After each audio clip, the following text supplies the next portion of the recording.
Guys, another unboxing video for today. At syempre, ito mayroon naman tayong items from Shopee. Alright, so may fragile, may label, and naka-plastic naman siya. Ayan. So yes, i-unbox natin po siya dito, no, para mas makita natin, no. So always thank you for supporting me, and always thank you for watching on my video. Okay, unboxin natin siya para mas makita natin yung kanyang itsura at kung legit nga ba ang kanyang laman. Uy, ito na. Okay na. Ayun nga pala, wala nga palang remote yung ating TV, naalala ko. Ano nga ba pag-tune nito mamaya? Anyway, so okay, so ito na. Okay, try natin.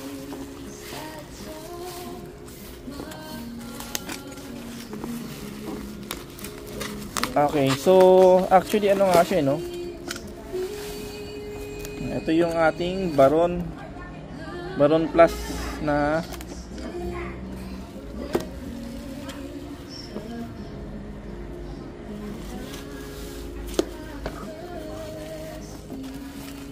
tapos ito yung ating TV Plus, digital TV receiver. Ayan, ito yung ating TV Plus, guys, no? May mga features: digital TV, auto on, electronic program guide, sobrang linaw, without TV Plus, with TV Plus, mas malinaw ang digital TV. Okay, may code siya, guys, ha. Ulig talaga siya, guys, ulig. Nakasil pa po siya. So yung ito naman natin, ano, na Baron, ano. So naglagay din tayo just in case, no,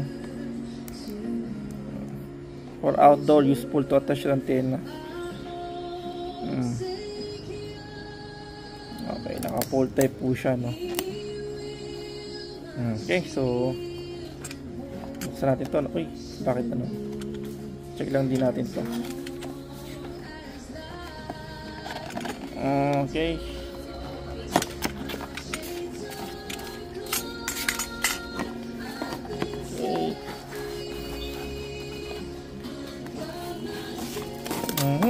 Okay, ito yung ating mismo antenna. Ay, napakagaan lang. Okay.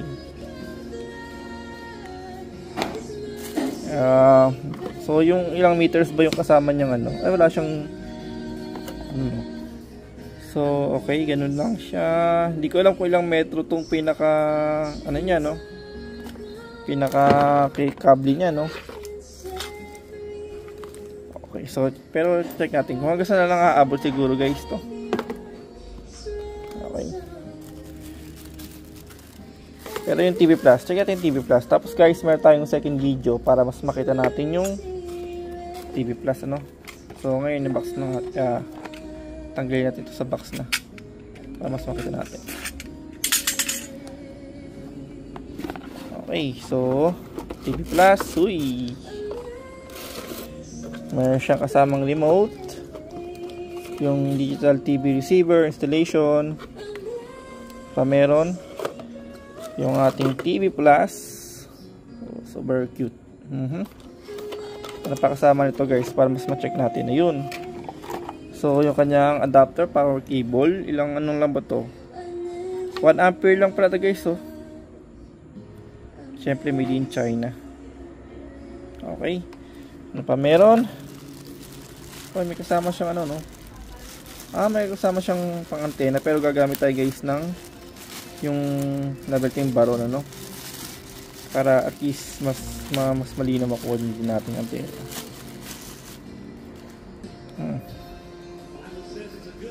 Okay, ito yung kanyang pang antena, no? Pang dito siya, oh. Check natin, ah.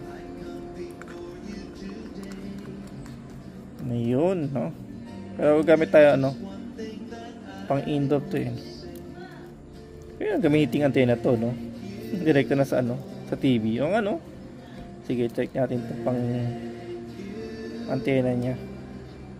Okay, so yung ating pang cable dun, no? Actually 3.5 ano lang pala siya, no? Pang audio video lang to talaga. Okay, so ngayon guys, testing natin. So for now, ito yung ating unboxing video. Okay, so ito yung Baron na antena, no?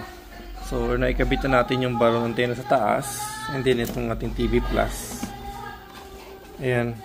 So ito yung kanyang remote, may kasama siyang battery. Ngayon, ito yung ating TV Plus unit. So, ayan, may power siya. And then, ayun. Tapos, ito yung pinakamismong antena. Yung kinabit natin, ano. Ito yung kanyang mga jack. Okay. So, tingnan ko lang kung baka yung TV may problema kasi meron siyang mounting sounds, eh, no? Okay, so, i-scan siya ngayon.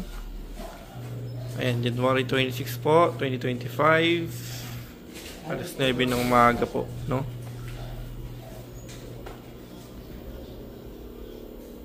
Okay.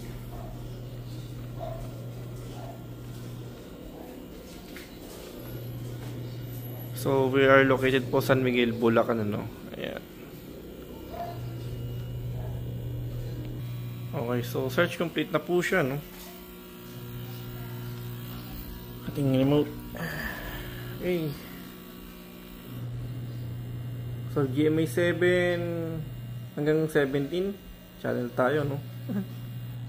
Check natin yan. Now, dahil hindi lang basta dahil ito sa sunod.